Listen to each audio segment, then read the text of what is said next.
What's up, y'all, and welcome to another video, BadNewsBrown. Now, in this video, I will be commemorating the legacy of Dr. Martin Luther King Jr. Being that it's his birthday and it's been over 50 years since his assassination, I feel it's only right to properly paint a picture of Dr. King and outline what he truly stood for, being that in this day and age, traditionally the picture of Dr. King being painted as weak and docile, I kind of want to go in a little detail of what he actually stood for, y'all, so we don't get it twisted moving forward. So let me break it down. Now, in one of his earlier speeches, King is quoted saying, "This country was designed by white people, for white people, and us, for blacks, to be the burden bearers of this nation." So he clearly understood the element of racism and the economic suffering that us as a people was enduring, which is why in the first place he took up the responsibility to fight for his people. Now, again, Dr. King was not weak. He was very smart, actually. He actually used the nonviolent tactic successfully, to the degree to where they saw no other choice but to unfortunately assassinate him. And again, that shows the the effectiveness that he had, and also that those that they believe that's truly effective or can truly make change, they end up assassinating. So think about that. Now, King also understood, which is why I believe he even used a nonviolent tactic in first place, was the power in the media. One of the things he knew, that in order for them to justify what they was doing to us, they would try to criminalize us. So he, with the nonviolent tactic, you gotta understand, the TV was the internet back then. So when they look on the news, all you see, and this is worldwide, is that you see uh, successful, decent people marching, and here you got the police and everybody with the hoses and the dogs. So now that's starting to make the establishment look like animals and get them the black eye. So King used that tactic successfully, and that really got under the skin. And this is another thing before I even continue. They wanted to paint the picture that him and Malcolm X were enemies. No, they were not enemies. Now, they definitely didn't agree on everything. One of the things is that, of course, Malcolm X advocated basically not turn the other cheek, but defend. He basically wanted to get Dr. King to understand that, hey man, the nonviolent thing ain't gonna work, and no matter what we do, they gonna keep attacking. There's really no other choice. Where King, I think he knew that already. This is my opinion, but again, he was using the nonviolence as a tactic. So he just stood with that. And again, because history would like to try to tell y'all that they were enemies, and those brothers chatted from time to time. They spoke a lot often, and that wasn't the case. Again, they were on the same team, even though they had different thoughts on how to get the same objective done, and that was just simply that.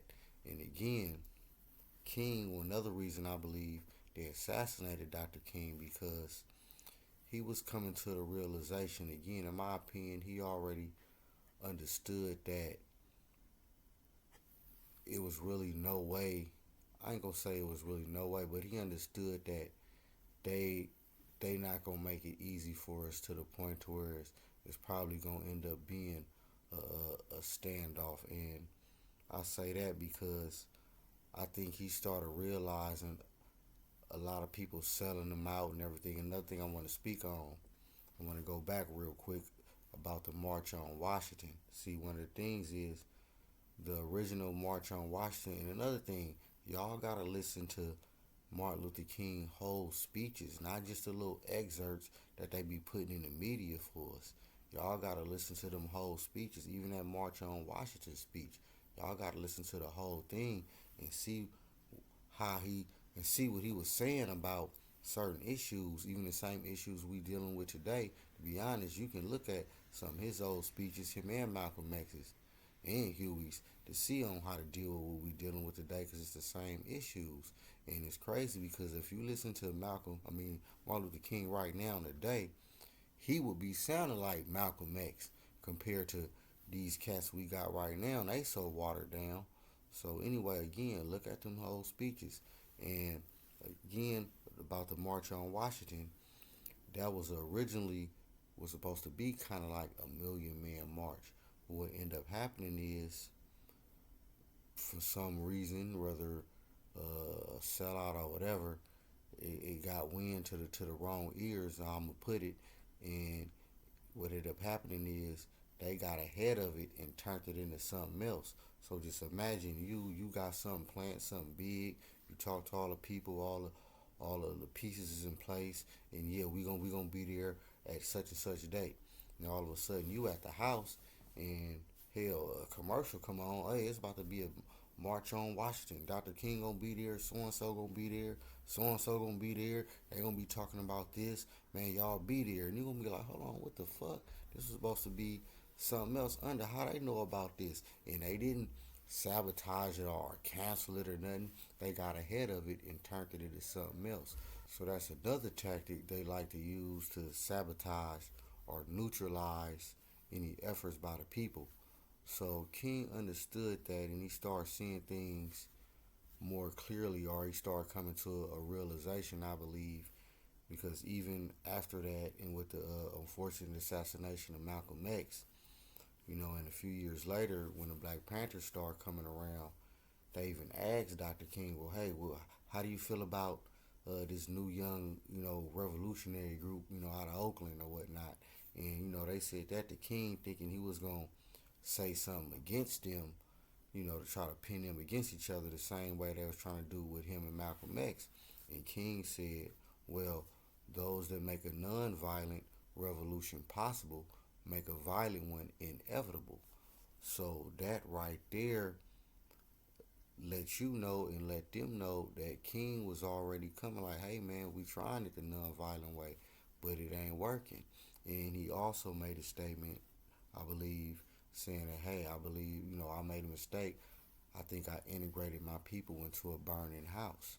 So he understood that hey, this, what I may have thought was the right idea, well, nonviolent was a good tactic, but as far as the politics of it, because again, after he was assassinated, they switched the black vote Democratic. Now, I don't really too much play the politic game because it's two sides of the same coin, but if you're going to play the politic game, you probably need to think like a Republican in terms of wealth and ownership. That's about it. Now, because we want to be conservative on some issues and liberal on others. But again, that's the two sides of the same coin game. That's not necessarily a strategy, but as a tactic. And again, the burden of proof will be on them politicians to come to us, what you going to do for our people. But anyway, King, he started realizing certain things, in my opinion. And he was about to go public with it, I believe. And that's why I believe they went ahead and assassinated him. And there's a lot of conspiracies regarding his assassination. A lot of close people, African Americans, may or may not have something to do with it or knew that it was coming. I really seriously advocate y'all to research that, because again, like I said, this is commemorating the legacy of Dr. King, and we want the truth to be told. And also we want the proper picture of him to be painted moving forward, not just this weak little non-violent man. And I ain't saying he was Malcolm X with the AK in the window, but again, he wasn't no punk, and he understood exactly what he was doing and the cost. So again, and listen to his whole speeches. Again, he sound like Malcolm X now. Hell, for real, for real. And you'll see what he got to say about certain issues, not what you think he had to say.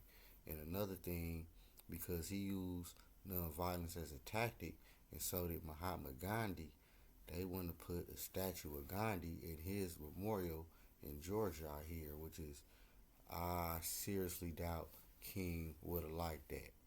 So that's kind of like, in my opinion, they still trying to smite him, But of course, that shouldn't surprise none of us.